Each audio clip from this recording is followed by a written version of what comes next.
नमस्कार, Asian news की खास पेशकश एजेंडा @छत्तीसगढ़ में आप सभी का स्वागत है। मैं हूं आपके साथ भागीरथ साहू। छत्तीसगढ़ सरकार ने आज से सुशासन तिहार के तीसरे चरण की शुरुआत कर दी है, जो कि 31 मई तक चलेगा। इस अभियान का उद्देश्य शासन और प्रशासन को आम जनता के द्वार तक पहुंचाकर उनकी समस्याओं का मौके पर समाधान सुनिश्चित करना है। तीसरे चरण की शुरुआत में मुख्यमंत्री विष्णुदेव साय का हेलीकॉप्टर अचानक सक्ती जिले के कारीगांव में उतरा। ग्रामीणों ने हल्दी का तिलक लगाकर मुख्यमंत्री का स्वागत किया और चौपाल में बैठकर अपनी समस्याएं साझा की। मुख्यमंत्री ने न केवल समस्याएं सुनी बल्कि योजनाओं की जमीनी हकीकत का फीडबैक भी लिया। हालांकि विपक्ष ने इस अभियान पर सवाल खड़े किए हैं। पीसीसी चीफ दीपक बैज ने इसे ढकोसला तिहार बताया और कहा कि खुद बीजेपी सांसद सरकार की कार्यप्रणाली पर सवाल उठा रहे हैं। वहीं उप मुख्यमंत्री अरुण साव ने कांग्रेस पर पलटवार करते हुए कहा कि कांग्रेस को जनहित से कोई मतलब नहीं है, उन्हें सिर्फ एक परिवार की चिंता है। तो सुशासन तिहार के तीसरे चरण का आगाज हो गया है, लेकिन इस पर राजनीति भी शुरू हो चुकी है। तो आज इसी खास मुद्दे पर करेंगे चर्चा हमारी खास पेशकश सुशासन तिहार गांव-गांव सरकार में। लेकिन पहले पक्ष विपक्ष की प्रतिक्रिया आपको सुना देते हैं। हाँ, 40 लाख समस्याएं आई हैं 33 जिलों में और मुख्य रूप से उसमें आवास के, पेयजल के, ये सब की समस्याएं हैं और बहुतों का समाधान हो भी गया है और जो बच्चे हैं उसका इस समाधान शिविर में करेंगे। एक तो सरकार जनता के सामने में जा रही है, उनके बीच में जाकर उनकी समस्याएं ले रहे हैं, उनका समाधान कर रहे हैं और कसावट भी बिल्कुल आएगी और जो हमारे स्कूल अस्पताल वगैरह हैं और चक निरीक्षण होंगे तो निश्चित रूप से वहाँ भी व्यवस्था में सुधार होगा। देखिए, सुशासन दिवस तो एक ढकोसला है। इधर एक तरफ सुशासन दिवस सरकार मना रही है, दूसरी तरफ भारतीय जनता पार्टी के पूर्व मंत्री और वर्तमान में सांसद माननीय बृजमोहन अग्रवाल जी चिट्ठी लिख रहे हैं। अस्पताल में कोई भी व्यवस्था नहीं है, सर्जरी नहीं हो रही है, 2 महीने से पूरी तरह से प्रदेश के मुख्यालय का अस्पताल बंद है, मरीज परेशान है। तो इस तरह की मतलब ज्वलंत मुद्दों को लेकर चिट्ठी लिख रहे। मतलब मुझे लगता है कि भारतीय जनता पार्टी की में क्या कमियां हैं और भविष्य में क्या होने वाला है, ये बृजमोहन अग्रवाल जी सरकार को अवगत करा रहे हैं। तो मुझे लगता है कि बृजमोहन अग्रवाल जी को सरकार एक भविष्य वक्ता के रूप में उनको नियुक्त कर देना चाहिए। कांग्रेस पार्टी को जनता से सरोकार नहीं है। जो कांग्रेस पार्टी ने कभी जनहित के बारे में सोचा नहीं, केवल एक परिवार के हित की सोचने वाली पार्टी, जनहित में जब काम होता है तो उनके पेट में दर्द होना स्वाभाविक है, तो वो दर्द उनको मुबारक हो। तो सुशासन तिहार की आज से शुरुआत होगी, जो कि 31 मई तक चलेगा। यहां पर जनता के बीच जाकर सरकार जो योजना है आखिरी पायदान तक लोगों तक पहुंच रहा है कि नहीं पहुंच रहा, किस तरह से इसका क्रियान्वयन किया जा रहा है, इसको लेकर फीडबैक भी लिया जाएगा और जो जन कल्याणकारी योजना है जनता तक पूरी तरह से पहुंचे, इसको सुनिश्चित किया जाएगा। लेकिन इसमें राजनीति भी शुरू होगी। चलिए इसी खास मुद्दे पर हम चर्चा शुरू करते हैं। जो मेहमान हमारे साथ मौजूद है मैं उनका आप लोगों से तारुफ कराता हूँ। हमारे साथ हैं कांग्रेस प्रवक्ता रूपेश दुबे जी और वरिष्ठ पत्रकार के शर्मा जी। आप दोनों मेहमानों का स्वागत हमारे इस खास चर्चा में। कुछ ही देर बाद हम कोशिश करेंगे बीजेपी के प्रवक्ता भी हमारे साथ जुड़ेंगे। सबसे पहले रूपेश दुबे जी, देखिए जिस तरह से आज तीसरे चरण की शुरुआत हो गई है सुशासन तिहार 2025 की, लेकिन आप लोग इसे ढकोसला तिहार बता रहे हैं। क्यों भाई?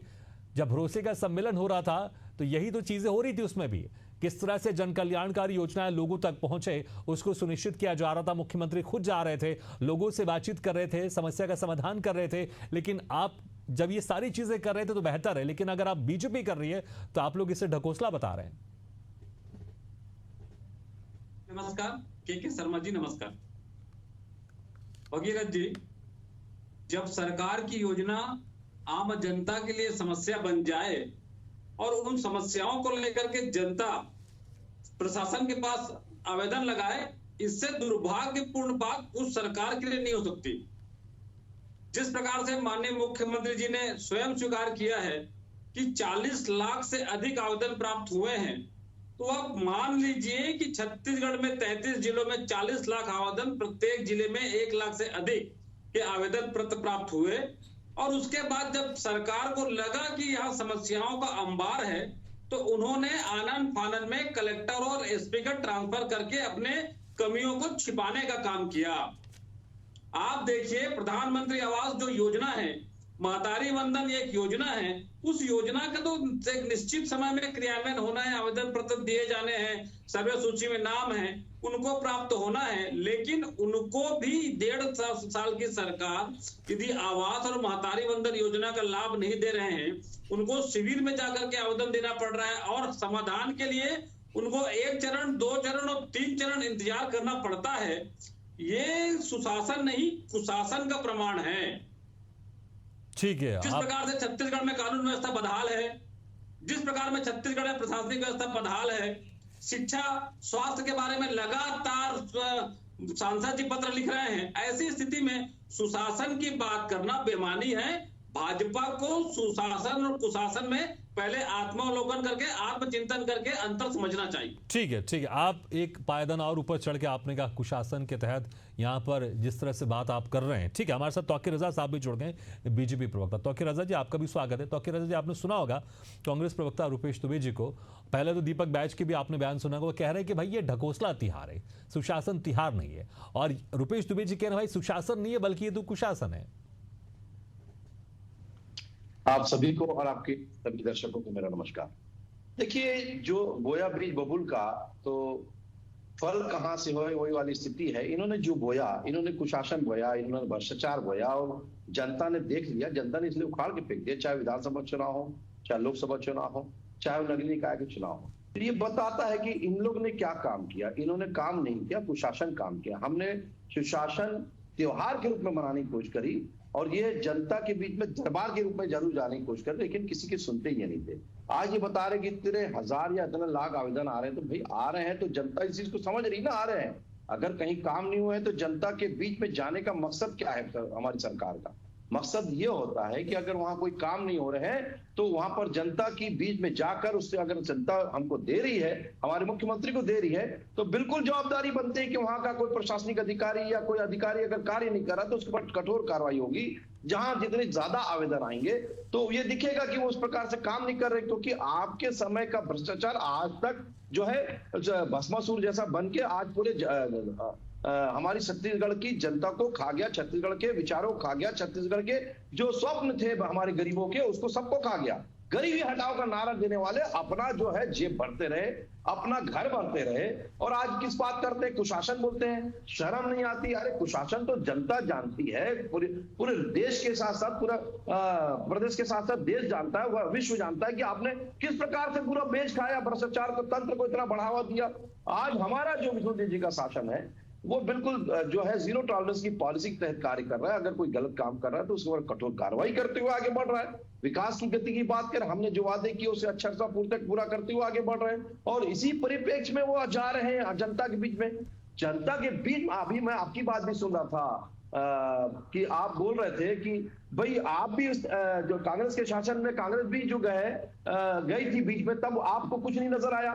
भाई वो गई थी, लेकिन आपने देखा होगा कि एक कोई महिला जब कुछ शिकायत करती है तो ये लड़की बैठ जा, यहाँ नेतागिरी मत कर, जबकि उसके साथ शोषण हुआ, उसके साथ अत्याचार हुआ। ये जनता ने देखा, वीडियो चला, वायरल हुआ। इसके साथ साथ आपके जो है मुख्यमंत्री जी किस प्रकार से एटीट्यूड दिखाते रहे, किस प्रकार से जनता के बीच में जाकर जनता की सुनने की जरूर प्रचार प्रसार करते थे, लेकिन सिर्फ वो दिखावा ढकोसला करते थे, वही आपसे मुंह से निकल रहा है। तो जो आपने बोलते हैं ना, जो चोर जो है दूसरे को भी चोर समझता है, वही स्थिति आज कांग्रेस की हो गई है। आपके जो लोग हैं, आपकी पार्टी के लोग हैं, वही काम कर रहे हैं। आज जितने भी अपराध हो रहे हैं, आप अपराध की बात करें, अपराध जितने भी हो रहे हैं, इसके पीछे कहीं ना कहीं आपके नेता पकड़ में आ रहे हैं। आप ही का संरक्षण मिलता रहा, आप ही उसे बढ़ावा देते रहे, हमने उसे कसाया है, हमने उसे टाइट किया है और उसका नतीजा यह है कि आपके नेता भी अंदर जा रहे हैं। हम किसी को बख्श नहीं रहे, चाहे कोई भी व्यक्ति हो। हमने सीधा हमारी माननीय मनसुख जी की सरकार साय जो काम कर रही है उनका सीधा यकीन आ रहा है, बहुत ही सरल सहज मुख्यमंत्री है हमारे प्रदेश के। और सबसे बड़ी बात, आदिवासी तबके से आते हैं जिन्होंने खुद खेती किसानी करी है, आज भी करते हैं कभी कभी जाके अपने समय में। तो ये बताते हैं कि किस प्रकार से जनता के बीच में जाकर जनता की बातों को कैसे सुनना, कैसे समझना। और सरकार को जनता के बीच में जाना चाहिए, जनता की समस्याओं को सुनना चाहिए और उसका समाधान करना चाहिए, इसमें कोई शक नहीं। क्योंकि शर्मा जी देखिए, ये बहुत अच्छी बात है, क्योंकि जनता के बीच में सरकार को जाना ही चाहिए, ये सरकार की जिम्मेदारी है। और इसको तिहार के रूप में अगर मनाया जा रहा है तो मुझे लगता है और बेहतर है। और अगर आवेदन आ रहे हैं तो कहीं ना कहीं जनता के अंदर एक ये उम्मीद होगी ना कि हमारी सरकार जब हमारे पास आई है तो एक उम्मीद के साथ वो आवेदन पत्र दे रहे हैं। जिस तरह से कांग्रेस कह रही कितने सारे आवेदन आ रहे हैं, आवेदन अगर आ भी रहे हैं तो उम्मीद तो है उनके अंदर कि हमारी सरकार हमारे बीच आई है और हम आवेदन दे रहे हैं तो उसका पूरा समाधान भी होगा। निश्चित रूप से भागीरथ जी, छत्तीसगढ़ में ये परंपरा भी रही है कि सरकार जनता के बीच जाती रही है, चाहे जनदर्शन के माध्यम से भूपेश बघेल हो, चाहे यात्रा के मात्रा में रथ यात्रा निकाल के रमन सिंह जाते रहे। लेकिन इस सरकार के 1.5 साल के बाद जो जनता के बीच जा रही है, तो अभी चुनाव के पहले अधिकांश आप देखे होंगे कि इस प्रकार से जनता के बीच जाते थे।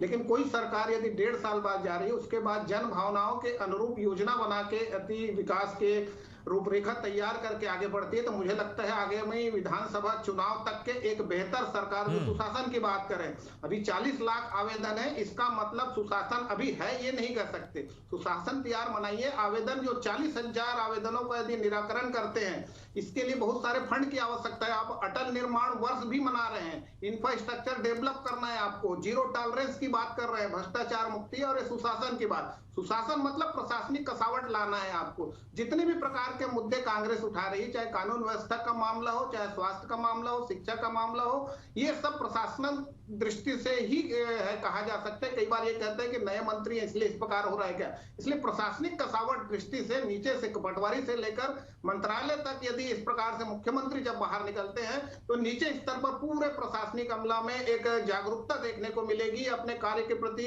एक चौकन्ना नजर आते हैं अधिकारी कर्मचारी। तो इस दृष्टि से बेहतर है। लेकिन जो योजनाएं आ रही है उनके क्रियान्वयन के लिए, रूपरेखा के लिए, जो कांग्रेस बार बार कहती है कि बजट को लेकर 1,65,000 करोड़ बजट में से 1,38,000 जो है वो आपको राजस्व में चले जाता है। तो इंफ्रास्ट्रक्चर के पीडब्ल्यूडी जैसे महत्वपूर्ण विभाग है, 9,500 करोड़ का बजट है।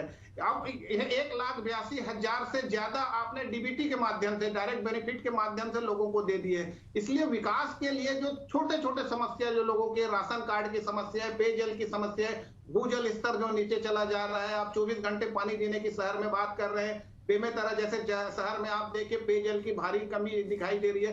तमाम प्रकार की ऐसी समस्याओं का निराकरण इकट्ठा करके, और सबसे बड़ी बात ये 3 चरण में जो हो रहा है, एक बार आवेदन ले लिए, हम पूरा हुआ कि नहीं हुआ, ये पिछले सरकार में हम क्लियर नहीं होता था। लेकिन अब 40 लाख आवेदनों में से कितने का निराकरण हुआ है, ये फील्ड में या जनता को ये पता चल रहा है, ये एक बड़ी बात है। इसको सकारात्मक रूप से देखा जाना चाहिए। बिल्कुल, वाकई रुपेश जी, सकारात्मक रूप से देखा जाना चाहिए। जिस तरह से के शर्मा जी ने एक बड़ी बात भी कही, अक्सर हम देखते हैं कि जनता के द्वार जब सरकार पहुंचती है तो चुनाव के 1 आध साल पहले पहुंचती है। हमने देखा भरोसे का सम्मेलन भी चुनाव के 1 आध साल पहले ही हुआ है, लेकिन अभी महज 1.5 साल हुए हैं। अगर छत्तीसगढ़ की साय सरकार जनता के बीच में जा रही है तो सकारात्मक रूप से स्वागत तो जरूर करना चाहिए ना।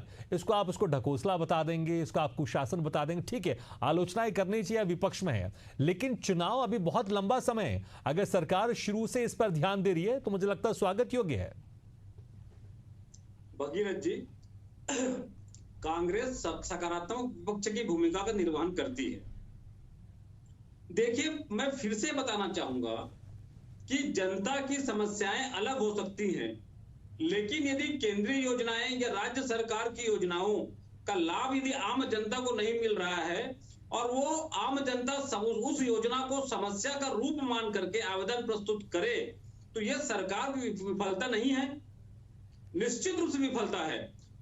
सरकार के पास आम जनता के काम करने के लिए, आम जनता राजस्व न्यायालय में जो प्रकरण है, आम जनता पेयजल से परेशान है, आम जनता राशन कार्ड से परेशान है, जो नियमित, ठीक है रुपेश जी, ठीक है रुपेश जी, इसमें एक सवाल मैं आपसे ले लेता हूं। मैं अभी 1.5 साल हुए हैं, अगर बहुत सारी समस्या आप कह रहे हैं, कितनी सारी समस्याएं आ रही हैं, तो आपको कहीं ना कहीं ये भी तो मानना पड़ेगा ना, आपके शासनकाल में वो समस्याएं शुरू हुई होंगी और अब जनता को उम्मीद है कि शायद जब नई सरकार आई है, साई सरकार आई है, तो उस समस्या का समाधान करेगी। भगीरथी जी, यदि सरकार में नैतिकता है तो सरकार स्थिति स्पष्ट कर दे कि कौन से आवेदन, 40 लाख जो आवेदन है, आवेदनों का क्लैरिफिकेशन कर दें। तो उसमें सबसे ज्यादा आवेदन प्रधानमंत्री आवास के और सबसे ज्यादा आवेदन महतारी वंदन योजना के और राशन कार्ड के ही होंगे। आम जनता अपनी परेशानियों का समाधान करने के लिए स्वयं सक्षम है, लेकिन मैं फिर से बताना चाहूंगा, जो सरकार की योजना है तो आखिर जी आ रहा हूं आपके पास, उचित क्रियान्वयन नहीं हो पा रहा है, वही छत्तीसगढ़ के लिए समस्या कारण बना हुआ है। और बार बार भाजपा के लोग ये कहते हैं कि पिछली सरकार की समस्या थी। अपनी विफलता को छिपाने के लिए बार बार आप कांग्रेस सरकार पर दोषारोपण करके अपने दायित्वों से बच नहीं सकते। ठीक है, लेकिन आप भी संभावनाओं में बात करें। रुपेश जी, आपने कहा ये आवेदन इसमें होंगे, ये आवेदन इसके होंगे, आप भी संभावनाओं की बात कर रहे हैं, आप भी हकीकत की बात बयान नहीं कर रहे हैं। ठीक है, जवाब ले लेते हैं। क्योंकि शर्मा जी देखिए, जिस तरह से तौकीर रजा जी देखिए, जिस तरह से रुपेश जी कह रहे हैं, संभावनाओं की बात कर रहे हैं कि बहुत सारे जो आवेदन आए उसमें प्रधानमंत्री आवास योजना के होंगे, महतारी वंदन योजना के, वो संभावना की बात कर रहे हैं। इसको स्पष्ट कर दीजिए आप। देखिए, यही बताता है कि अब आसमां में किसी के ठिकाने नहीं होते, जो जमीन के नहीं होते वो कहीं के नहीं होते। ये बताते हैं कि अब इस बात से जिस प्रकार से संभावना बता रहे हैं, ये बताता है कि प्रधानमंत्री आवास को सबसे ज्यादा नकारने वाले भूपेश बघेल जी थे। ना अपना राज्यांश उन्होंने दिया, ना ही और ना इस योजना को कभी आगे बढ़ाने की कोशिश करी, क्योंकि इसमें प्रधानमंत्री का जी का नाम आ रहा था। प्रधानमंत्री अगर 18 लाख आवास योजना के बारे में आप लोगों जी थोड़ा धैर्य रख के सुन लीजिए, मैं बीच में टोका नहीं। देखिए, ऐसा है कि आज हमने जो वादे किए थे, हमने अच्छा पूरे किए, राज्यांश भी हमने जमा किया और हमने 18 आवाज की थी। हमने उसके आगे बढ़ के काम करना शुरू कर दिया, आपके जैसा नहीं। इसमें आपके उप मुख्यमंत्री उस समय याद होगा, तत्कालीन मंत्री, इसके जो विभागीय मंत्री थे, इसी बात से, क्योंकि भूपेश बघेल ने उनके साथ दोहरा चरित्र कर दिखाया था और योजना का पैसा खा गए थे। इसी कारण से उन्होंने इस्तीफा दे दिया था। ये इतिहास में कभी, छत्तीसगढ़ के इतिहास में ऐसा कभी नहीं हुआ कि कोई मुख्यमंत्री इस बात का इल्जाम लगाकर कि मेरे साथ भेदभाव हो रहा है, इस कारण से उन्होंने इस्तीफा दे दिया था। ये बड़ी दुर्भाग्यजनक स्थिति आपकी सरकार में रही, इसलिए आप इस बात को उठा रहे हैं। ये बताता है कि आपने काम नहीं किया, हमने काम किया साहब। और हमारे इस योजना के अंतर्गत आज 12 लाख से ज्यादा आवास बनने चालू हो चुके हैं। 18 लाख की बात हुई है, सेंशन हो चुका है, बाकी का पैसा आ गया है और वो भी चालू हो गया है। तो हम का पैसा पहुंचा रहे हैं। ये इसी कारण से जनता हमारे को सराखों उठा के रखी है और इसी का नतीजा है। आज आपको विधानसभा में भी आपको हार का बुरी तरह मुंह देखना पड़ा और लोकसभा में बुरी तरह हार का मुंह देखना पड़ा। और उसके बाद अभी जनता का जो त्योहार था, नगरीय निकाय और पंचायत का जो चुनाव था, उसमें भी आपको बुरी तरह हार का मुंह देखना पड़ा। इसी कारण जनता आपको कार पे की है, लेकिन आप मानने को तैयार नहीं। चिंता मत करिए, अभी तो सही बात बोले भागीरथी साहू जी, अभी कोई चुनाव नहीं हो रहा है, फिर भी हम जनता के बीच में जा रहे हैं। हमारे के शर्मा जी ने भी बात बोली, तो हम जा रहे हैं कि हमारी जनता को कोई तकलीफ ना हो। यही एक अच्छे राजा का चाल और चरित्र होता है। यही सबसे बड़ा जो है उनका जो सहज सरलता हमारी साई जी की निशानी है कि वो साए काम करने के लिए खुद से आगे बढ़कर जनता के बीच में जाकर उनकी समस्या को पूछने जा रहे, भाई कोई समस्या है तो बताओ। इसी का नतीजा है कि अगर वो आवेदन मिल रहे हैं तो उसका निराकरण भी वो करके दिखाएंगे। ये हमारे माननीय विष्णुदेव साई जी की सहजता की निशानियां। और हम विकास की गाथा गढ़ेंगे छत्तीसगढ़ में, आप कैसे भ्रष्टाचार की गाथा नहीं गढ़ेंगे जो प्रदेश के साथ साथ देश और विदेश में भी जो नाम खराब कर दिया। बिल्कुल तौकीर रजा जी, होना भी चाहिए। जो आवेदन आ रहे हैं उसका किस तरह से निपटारा किया जाना चाहिए, इस पर पूरी तरह से फोकस होना चाहिए, क्योंकि बड़ी उम्मीदों के साथ जनता ने उन आवेदन पत्रों को आप लोग को सौंपा है। के शर्मा जी देखिए, अक्सर हम देखते हैं बहुत सारी जो समस्याएं होती हैं, सरकार की इच्छा शक्ति तो बेहतर होती है, लेकिन कभी कभी प्रशासनिक सिस्टम में वो इस तरह से चीजें फंस जाती हैं कि एक आम जनता, एक गरीब आदमी प्रशासनिक सिस्टम में यहां से वहां जा जाकर उसको सुविधा का लाभ नहीं मिलता है। लेकिन अगर मुखिया खुद ही, सरकार का मुखिया खुद अगर जनता के बीच में जा रहा है, तो प्रशासनिक कसावट भी इसके चलते आती है।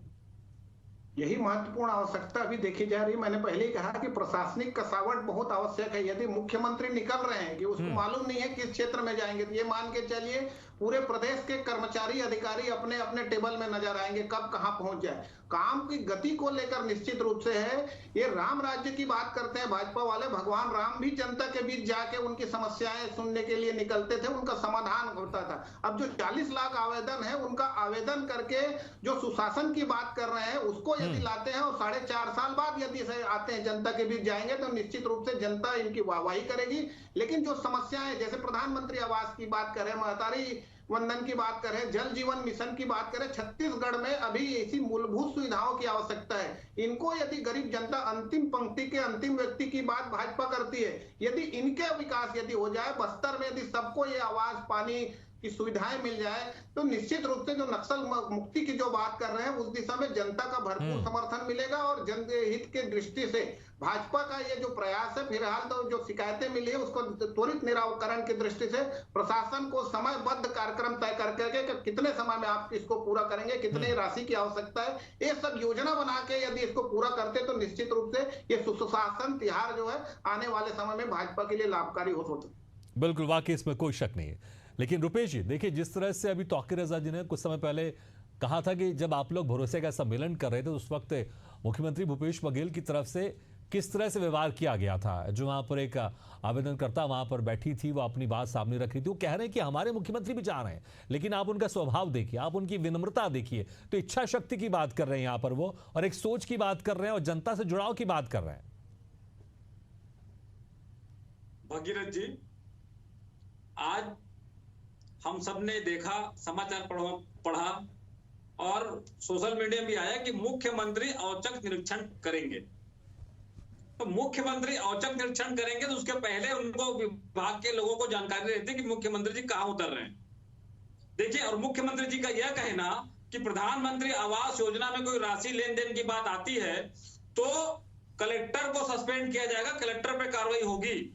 इससे ये स्पष्ट होता है कि मुख्यमंत्री जी स्वीकार करते हैं कि प्रधानमंत्री आवास योजना में छत्तीसगढ़ में वर्तमान सरकार में, भाजपा की सरकार में लेन देन की बातें सार्वजनिक हो रही हैं, सामने आ रही हैं।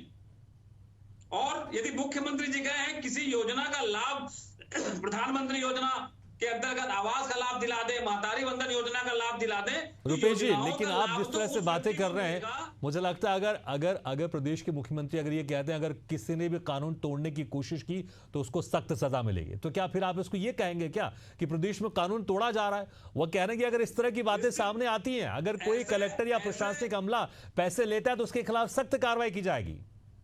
मुख्यमंत्री जी ने ऐसा कहा है तो निश्चित रूप से स्वागत योग्य है, किंतु उन्होंने प्रधानमंत्री आवास योजना का रेखांकित करते हुए एक ही योजना में कही है।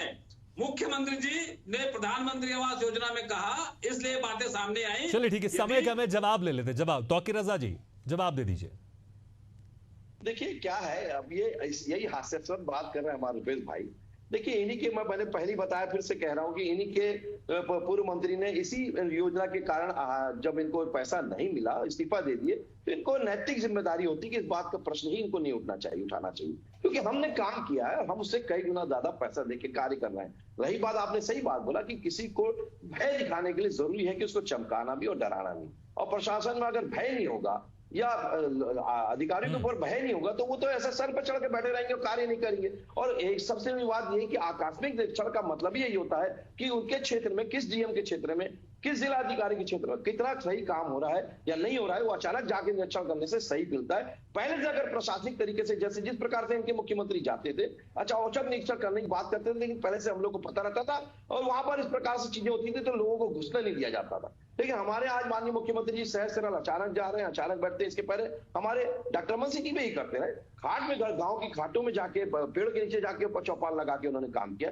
वही हमारे मुख्यमंत्री जी भी कर रहे हैं। तो इनकी सहजता और दूरदर्शिता को दिखाता है कि उनका जो विजन है 2047 उसको ये अक्षरशः पूरा कर रहे हैं। अंतिम व्यक्ति तक जो पहुंचना है, उनको योजना का लाभ वो पहुंचना है कि नहीं। और अगर आवेदन आ रहा है तो इसी की जब वो समीक्षा करेंगे तो जिस जिले की बिल्कुल मुझे लगता है शिक्षा अत्यंत जरूरी जरूरी है, बहुत जरूरी, क्योंकि आवेदन तो आ रहे हैं, बहुत अच्छी बात है, लेकिन समीक्षा करके किस तरह से इसका समाधान होना चाहिए और समय के अंदर समाधान होना चाहिए, ये बहुत अति आवश्यक वाली बात है। बहुत बहुत शुक्रिया आपसे मेहमानों का, तौकीर रजा जी, रुपेश दुबे जी, के शर्मा जी, शुक्रिया हमारे इस खास चर्चा में शामिल होने के लिए। तो सुशासन तिहार के तीसरे चरण की शुरुआत हो गई, जो कि 31 मई तक चलेगा और इसमें औचक निरीक्षण किया जाएगा। मुख्यमंत्री कहीं पर भी औचक पहुंच जाएंगे और वहां पर जनता से सीधा संवाद करेंगे। बहुत सारे आवेदन आ रहे हैं, लेकिन समीक्षा करके उसका निपटारा कैसे किया जाएगा और समय में जो समय निर्धारित होगा उसका पालन भी होना चाहिए। तो वाकई यहां पर तब लगेगा कि सुशासन तिहार सफल होता हुआ दिखाई दे रहा है। लेकिन जिस तरह से मंशा यहां पर सरकार की, उससे ये उम्मीद की जा सकती है कि जिस उद्देश्य के साथ इसको शुरू किया गया है वो उद्देश्य जरूर पूरा होगा। इसी के साथ हमारे खास पेशकश में फिलहाल इतना, लेकिन खबरों का सिलसिला लगातार जारी। आप देखते रहिए एशियन न्यूज़ है।